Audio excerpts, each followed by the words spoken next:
Explanation.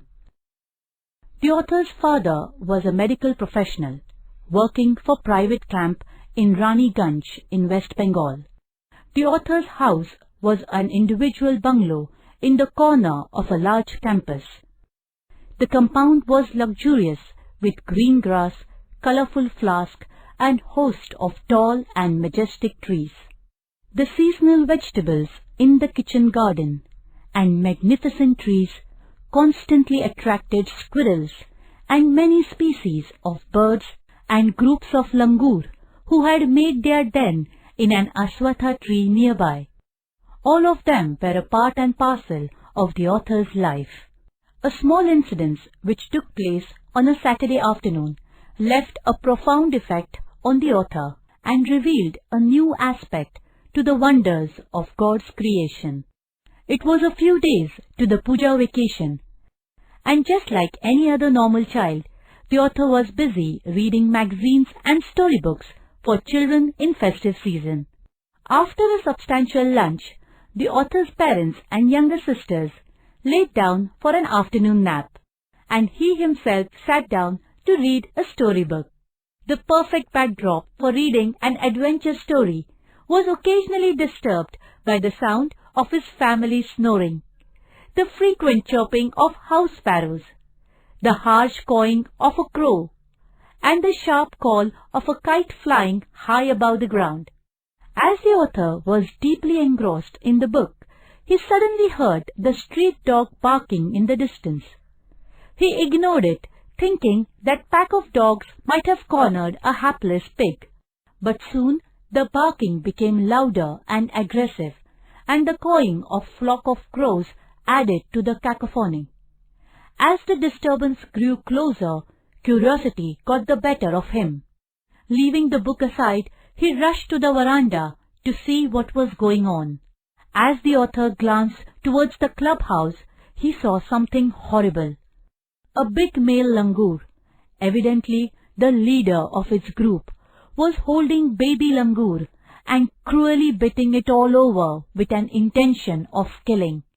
The helpless mother of the baby and other lesser members of the langur group, which were scattered on the roofs of the buildings nearby, were watching the baby being killed. The author recalled the terrible custom in the animal clan, according to which a dominant male usually does not allow another male to survive within its group. Without losing any time, the author, with a stick in one hand, threw a piece of stone at the marauding langur, which was so infuriated that it hardly took any notice of it, and the author continued his attack.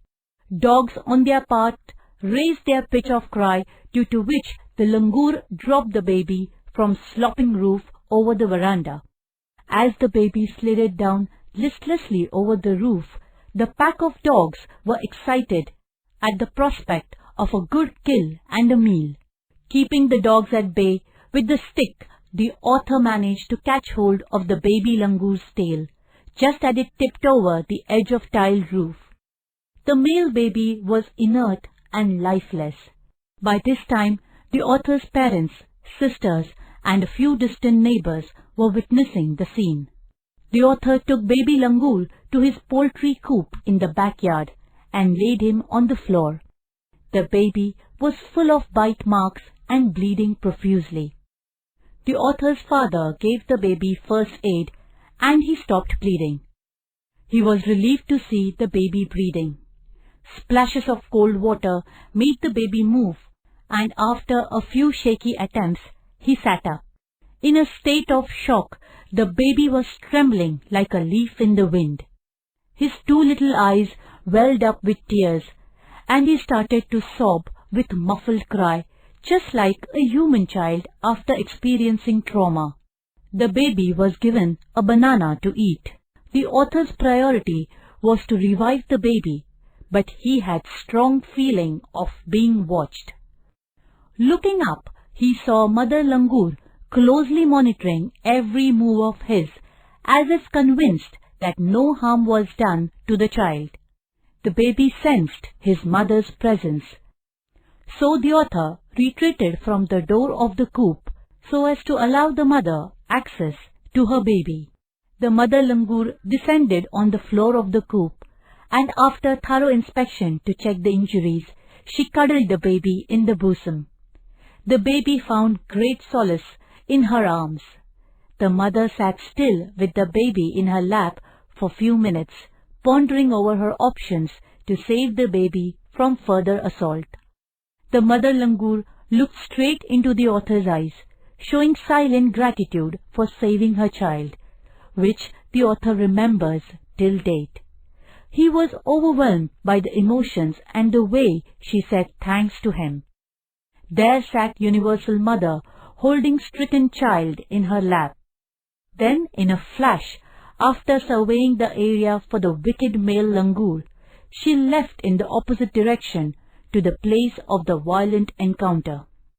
This brief meeting with the mother and the langur convinced the author about interspecies communication and mutual trust is indeed a reality which hums into action if right chord is struck.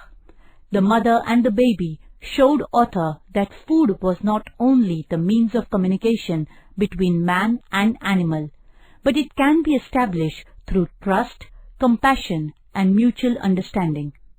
55 years have lapsed since that day, and the author is now 70 years old, but he still fondly remembers that encounter of a special kind.